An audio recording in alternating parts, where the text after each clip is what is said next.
Welcome, friends, to the Libra Aries full moon celebration.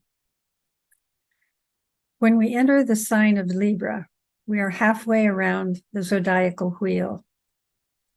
And if we look at the signs as a cycle of development, we are moving from building our personal foundation in the first 6 signs, and the second 6 signs deal with how we interact with the world. We bring whatever we haven't mastered yet of the previous 6 signs into our relationships. So in Aries, we learned to be courageous and initiate changes. Taurus helped us cultivate our values and decide what is most important to us. Gemini, as an air sign, helped us attain open-mindedness. And Cancer was all about nourishing the self. In Leo, we discover our authentic voice. And in Virgo, we learned discernment. So when we come to the 7th sign, the sign of Libra, it's a major turning point in that now we begin to deal with how we interact with the world. So in that sign, we learn about relationships, equality, equilibrium, and reciprocity. It's about how we establish right human relationships. So we might ask ourselves how we are doing in that regard. How do we interact with people on a one-to-one daily basis? Is our heart open in loving discernment, or closed down in order to protect or defend ourselves? The soul-centered mission of Libra is to reconcile the pairs of opposites, and this can only occur in the heart, not the mind. It's only with an open heart that we can realize how connected we are to each other and to all life. When our hearts are closed, we can see only how we are separate.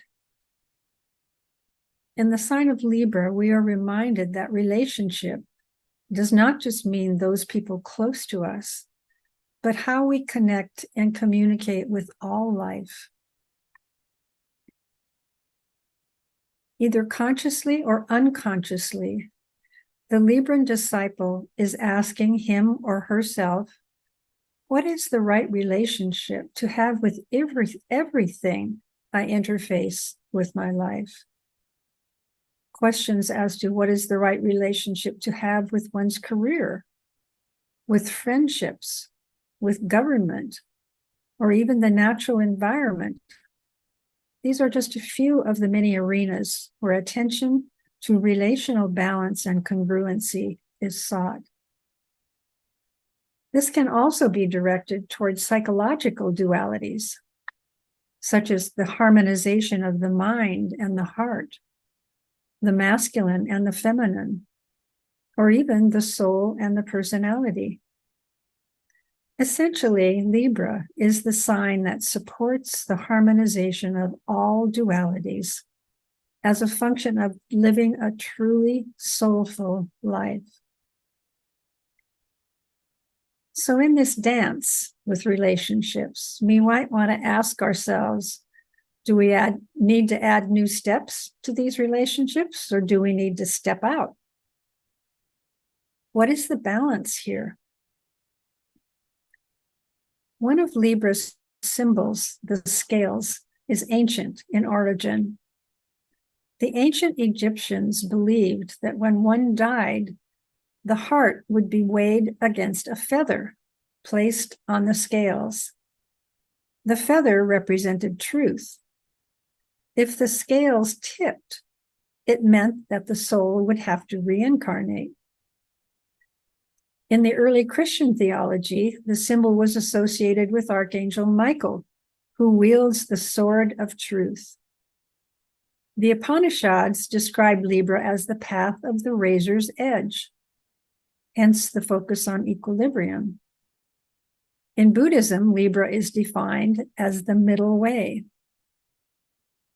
The esoteric mantra for the Libran disciple is, I choose the way that leads between the two great lines of force. The qualities of Libra that we will want to call upon this month include cooperation, tactfulness, idealism, intelligent objectivity, and fairness. And at the same time, we want to be very sure not to default to the shadow qualities of the sign of Libra, which include indecisiveness, codependence, avoidance of confrontation, and ambivalence. We will especially want to be aware of any time that a strong desire for harmony causes us to abdicate our own truth and values. When we find ourselves tempted to say yes, when our intuition is telling us to say no. At its highest level, Libra represents the spiritual truth that we are all equal, all divine, and all worthy of respect and appreciation. And we could certainly use a lot of that in our world today. This month's full moon occurs tomorrow, September 29th at 2:57 a.m. At that moment, the sun in the sign of Libra sits exactly opposite the moon in the sign of Aries. I'd like to quote Pam Gregory, an astrologer, as she describes the aspects that this full moon holds. The aspects are referring to the interaction of the planets and how they affect one another. She reminds us that there is a tremendous amount of strong energy at this super full moon. First of all, this is the fourth in a series of full moons. This will have a major effect on the tectonic plates, as well as on our psyches. So the seismic potential will not end. We hope that the seismic potential is greater at these super full moons. So let's hope that this activity will not end in worldwide disasters. She goes on to say that in Aries, we have a very dynamic, very eventful, action-oriented warrior energy, because Aries is ruled by Mars, the god of war. So this energy is very single-minded, it's focused, it's one-pointed, and it gets done what it wants to get done. There's another aspect that's important to this full moon, and that is the Pluto-Capricorn square to the nodal axis. I won't go into all the details of how that works out, but just to give you an idea of what the energy is that's involved. This is a major choice point where we get to choose fear versus love, victim mentality versus being a co-creative partner with the universe. It's a massive energy, she says, and may bring about massive changes in our lives, like a vice forcing the changes. And it's about individual power versus state power. It's all about sovereignty, freedom. Uranus brings that urge for rebellion and freedom. And with our country in such turmoil right now, it will be important to pay attention to the choices that we make, as they will have long-lasting effects. In addition to all that, we're also entering the eclipse cycle, starting with the solar eclipse on October 14th. So this, of course, even adds more intensity to the month. We are also entering nature's cycle of hibernation, of going within to settle and do our inner work. Maybe during this silent time, we can let our minds open to the possibilities that are there, waiting to burst forth. On September 22nd, we celebrated the energy of the fall equinox. And this was a day when there was an equal amount of light and darkness, the official beginning of autumn.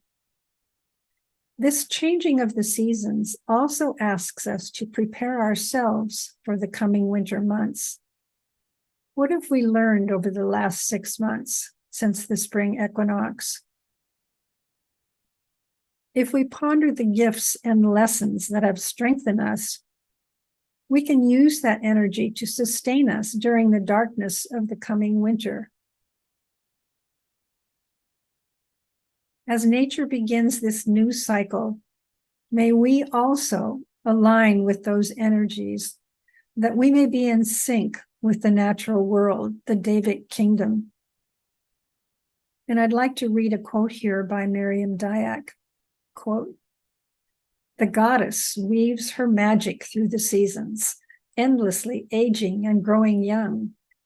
She gives birth to the wild force of nature, unleashing her mighty child to grow and decay, sacrificing her progeny time and again into the vast dark, feeding the power of life." It's time to look at what we have birthed into being this year. What did we bring forth that totally awakened our desire? What of our own creations did we fall in love with, that we married it down to the marrow of our bones? What now are we getting ready to take with us into the dark?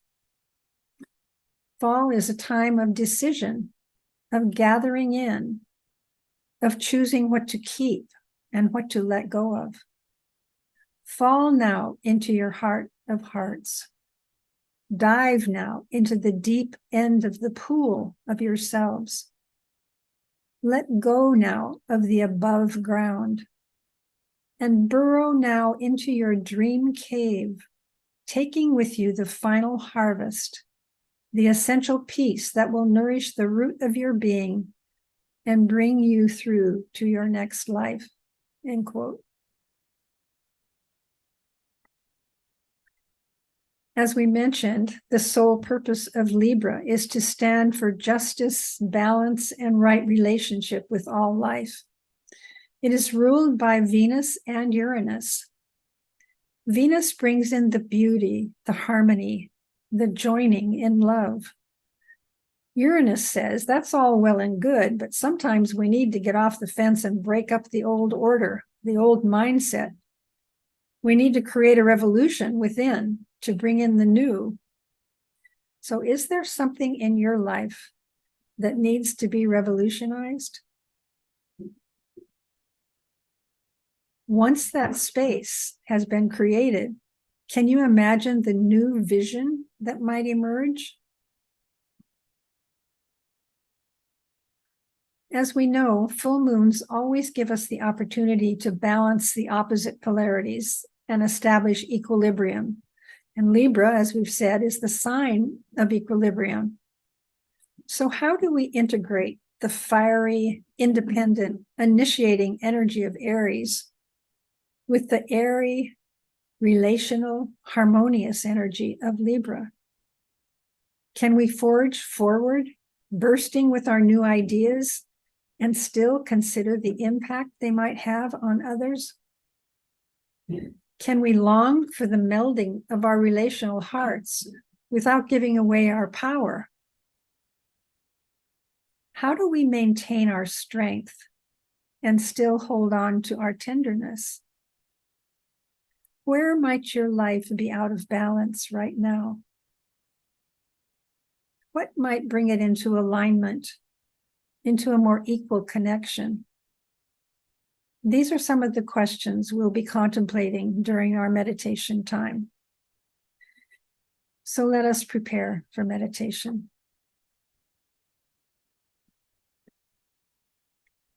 Begin by seating yourselves comfortably and taking a few deep cleansing breaths.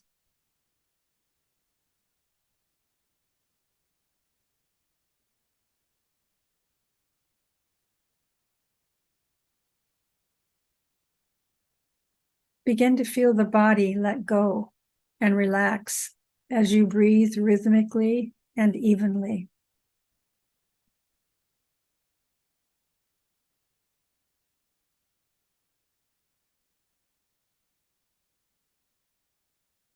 Now, in your mind's eye, picture your physical body and sound a silent Om through it. Feel the sacred energy of Om permeating every cell, vitalizing, purifying, and sending relaxation into every part of your body.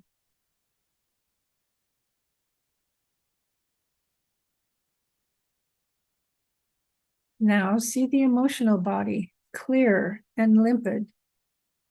Sound the sacred Om through that body and begin to feel the emotional peace that it brings to you.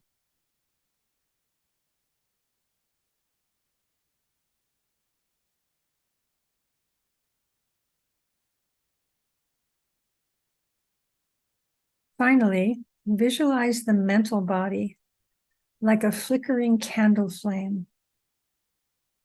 Sound the Om through that body and feel the mental stillness that it creates.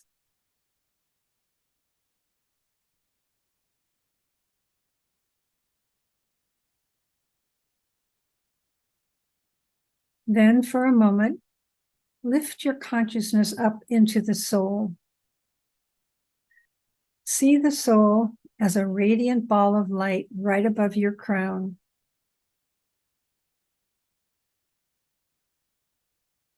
Feel the alignment that takes place as your soul aligns with all three of your bodies.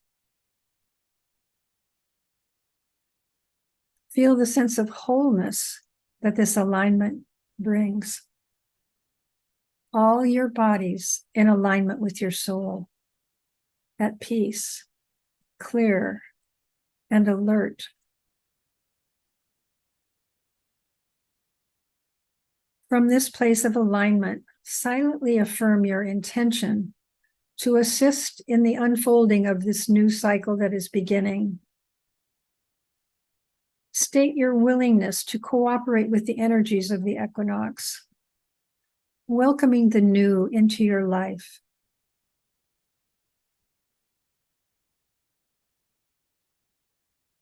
Be aware now if there are any obstacles within you that are resisting any change. Obstacles that might hinder you from flowing with the upcoming shift in energy.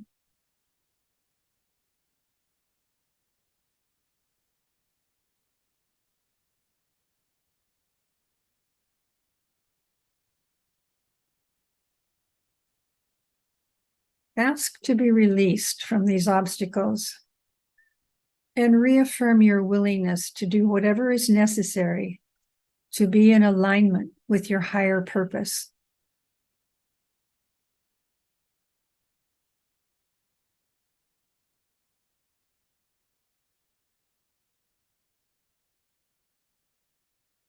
Now let us take a few moments to invoke the energies of Libra and this full moon. The color for Libra is yellow. Imagine yourself bathed in that color. See a soft mist of yellow descend into your room, penetrating your being. Breathe in this color and send it into your heart.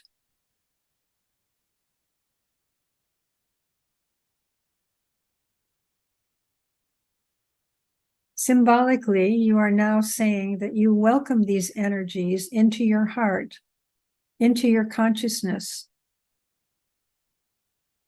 Visualize the portal that opens up between you and the spiritual realms at this full moon time, and watch as this Libran energy pours into your body.